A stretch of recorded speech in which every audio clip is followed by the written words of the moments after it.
voltage test on a transformer. High voltage test on a transformer are very important and it is a costly apparatus in power system.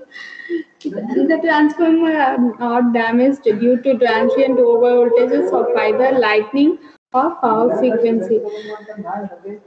Testing routine tests like temperature-wise test, short circuit test, etc. are not included and can be found in the relevant specifications. Induced over voltage test. High voltage test on transformer by exciting the secondary of the transformer from a high frequency AC source to about the twice the rated voltage. This reduces the core saturation and also limits the charging current necessary in large power transformers. The insulation withstand strength can also be checked. Partial discharge test. Partial discharge tests on the windings are done to assess the discharge magnitudes and the radio interference levels. The high voltage test on a transformer is connected in a manner similar to any other equipment and the discharge measurements are made. The location of the fault or void is sometimes done by using the traveling wave technique similar to that for cables. If we have discussed already, traveling wave technique is used to find out the location of faults in cables. The same can be applied in transformer. So far, no method has been standardized as to where the discharge is to be measured. Multi-terminal partial discharge measurements are recommended under the application of power frequency voltage. The discharge magnitude greater than 10 to the power 4 picocoulomb are considered to be severe, and the transformer insulation should be such that discharge magnitude will be far below this value. Impulse testing of a transformer. This is made to determine the ability of the insulation of the transformer to withstand the transient voltages due to lightning. The transient or impulse of a short wise time, the voltage distribution along the transformer winding will not be uniform. Impulse wave is applied to such network, the voltage distribution along the element will be uneven and oscillations will be set in producing the voltages much higher than the applied voltage.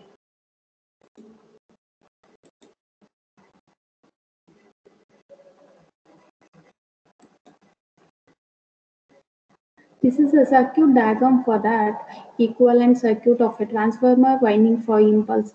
Impulse testing of a transformer is done by using both the full wave and the chopped wave. The standard impulses produced by a rod gap with a chopping time of 3 to 6 microseconds.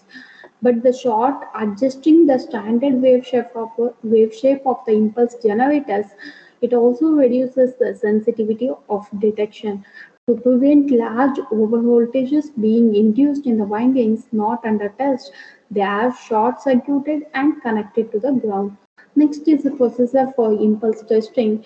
The wave shapes of the full and chopped wave as shown in the figure. The transformer testing is essential to record the waveforms of the applied voltage and also the current through the windings under test. Sometimes the transferred voltage in the secondary and the neutral current should be recorded, and also voltage and current through the windings also we should record.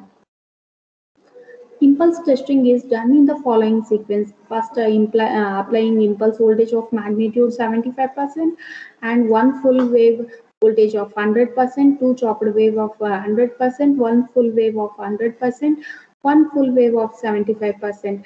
It is very important to see that grounding is proper and the winding is not under test are suitably terminated. Detection and location of fault during impulse testing. The fault in the transformer insulation is located in impulse test by any one of the following methods. These are the methods. First is general observation. By observations like noise in the tank or smoke or bubbles in a breather, we can find out the fault. Next is the voltage oscillogram method. by fault or failure appears as a partial or a complete collapse of the applied voltage so that we can find out the fault. Uh, this is the sensitivity of this method is low and does not detect the fault which occurs on less than 5% of the winding. Next is the neutral current method. In this method, impulse current flowing through a resistive shunt between the neutral and ground point is used for detecting the fault. This is the third method, and this is the fourth method. That is, they are used the impulse current flowing through a resistive and shunt element between the neutral and the ground point is used for detecting the fault. Neutral current oscillogram consists of a high frequency oscillation and low frequency disturbance and a current rise due to reflections from the ground end of the windings. When a fault occurs, such as arcing between the turns or from the turn to the ground, a train of high frequency pulses similar to that in the front of high impulse current wave are observed in the oscillogram. When fault occurs, like for example arcing, then what happens? It is observed that oscillogram and the wave shape changes. Okay, if the fault is local like a partial discharge, then the wave shape will not be changed without a change of wave shape. So high frequency oscillations are observed without a change of wave shape. Next is the sensitivity of the method decreases if other windings not under test are grounded. Next is another method, that is transferred surge current method. In this method, what we do, voltage across a resistor shunt connected between the low voltage winding and the ground is used for fault location. Short high frequency discharge oscillation is capacitively transferred at the event of failure and is recorded. Hence, faults at a further distance from the neutral are also clearly located. The wave shape is distorted depending on the location and type of fault, hence can be more clearly detected. After the location of fault, the type of fault can be observed by dismantling the winding and looking for a charred insulation or melted parts on the copper winding. This is successfully in the case of major faults. Local faults are partial discharge, are self-healing and escape observation. Next is a high voltage testing on a surge arrestor. Surge arrestor or lightning arrestor are the most reliable apparatus to protect the power system against what? Against transient voltages due to lightning and switching surges. They are invariably used from distribution voltages, that is 400 voltage, to highest system transmission voltages of 765 kV or above. Hence, testing them precisely in standard laboratories and standard test procedures are of great importance in modern power system practice. High voltage testing of a surge resistor has to be non-conductor for operating power frequency voltages. It should behave as a short circuit for transient over voltages of impulse character, discharge the heavy current and recover its insulation without allowing the follow-up of the power frequency current. Next is the impulse current ratings of the high voltage test of a surge arrestor in relation to their voltage are given. This test is usually done at the current ratings. Okay, the surge diverter voltage and current ratings. This is the table of that. Next, test on surge arrestor. First is power frequency spark over test. This is a routine test and it is conducted using a series resistance to limit what? To limit the current in a spark in case of a spark over occurs. The arrestor has to withstand at least 1.5 times the rated value of the voltage for 5 successive applications. The test is generally done under dry and wet conditions also. 100% standard impulse spark over test. This test is conducted to ensure that the diverter operates positively when overvoltage of impulse nature occur. The impulse generator is adjusted to give the standard impulse voltage of a present magnitude specified in the specifications. The harvester has to spark over every time in each of the 10 successive applications. The test is done with both positive and also negative polarity waveforms. Sometimes the test is done by starting a voltage level that does not give a flashover at all, and it is repeated in increasing steps of a voltage till 100% flashover occurs. The magnitude of the voltage at which 100% flashover occurs is the required spark over voltage. Next is a font of wave spark over test. This, in order to test the high voltage testing of a surge arrestor, flashes over for very steep fronted waves of a high peaks. This test is conducted using an over voltage having a rate of rise of 100 kV per microseconds per 12 kV of the rating. The estimated maximum steepness of the waves are specified in standards and specifications. This test is done by conducting 100% spark over voltage test for increasing magnitude of the standard impulse wave. The time to spark over is measured, the hold time characteristics of the arrestor is plotted, and the intersection of the VT characteristics and the line with slope of the virtual steepness of the front gives the front of a wave spark over voltage. Next is a residual voltage.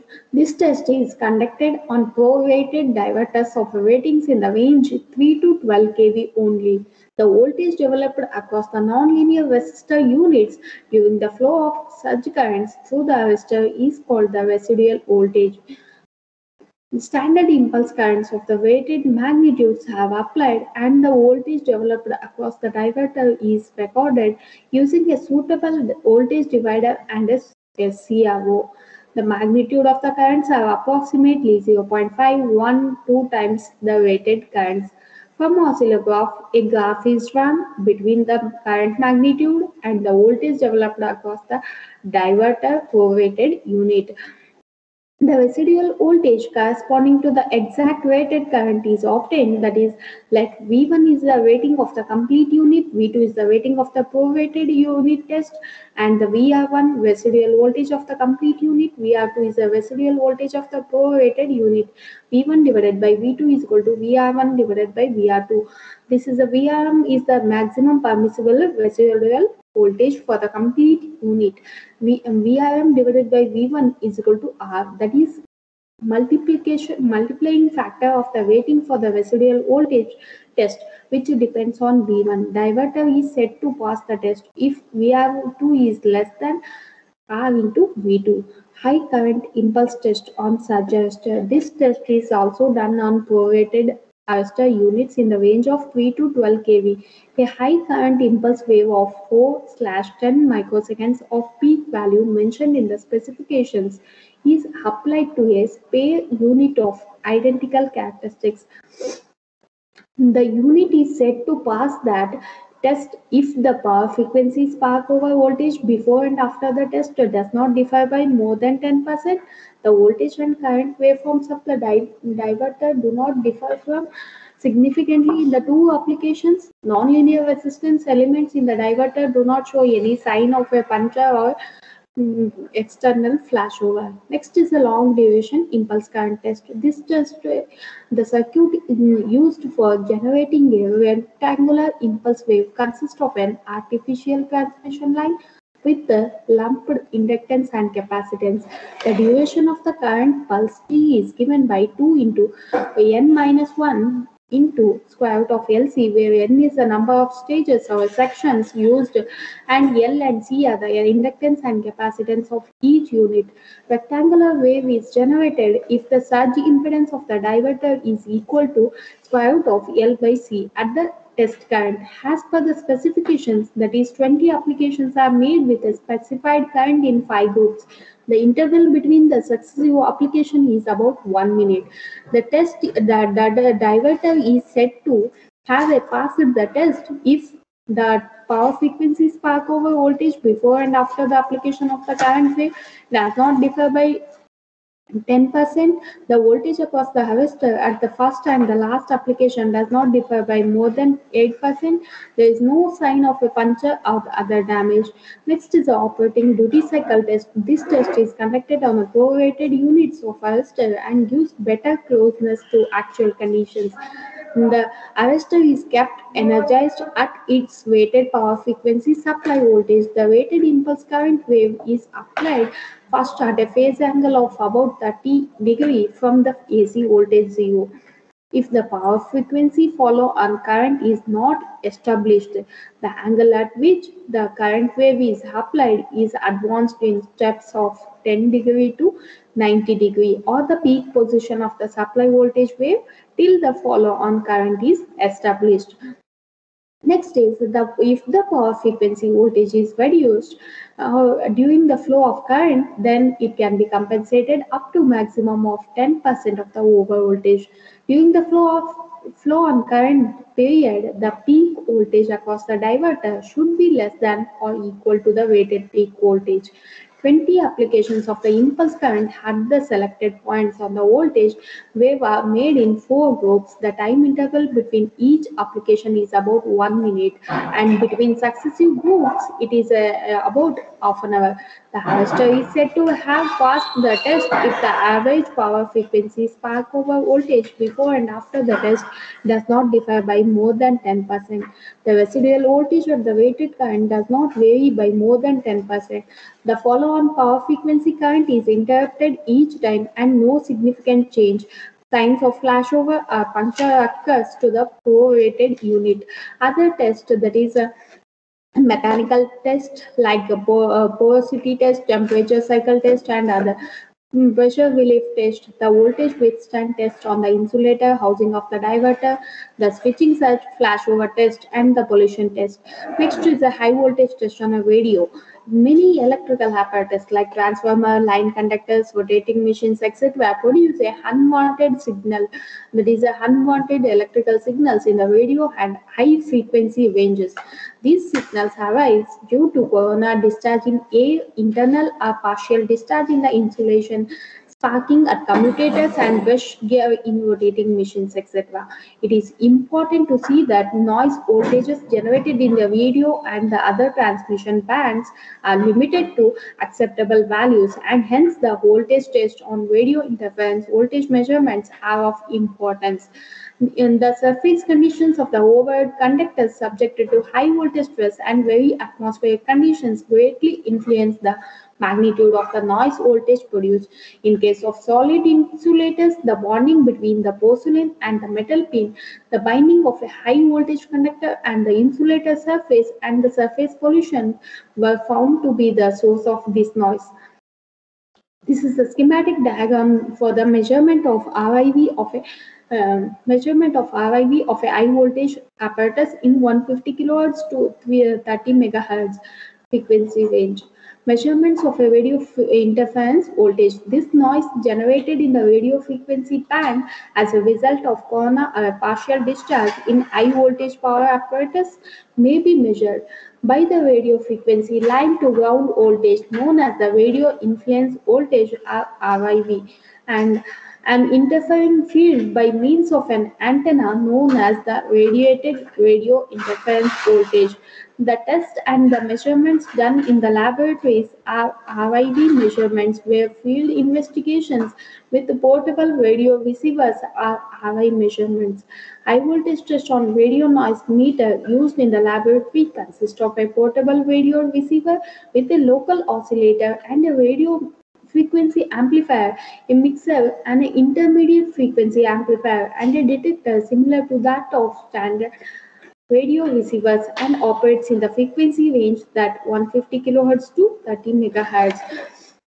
High voltage test on a radio noise meter has multi-input circuits to accommodate a number of pickup devices, attenuators, calibrators, and output circuits containing special detectors and meters.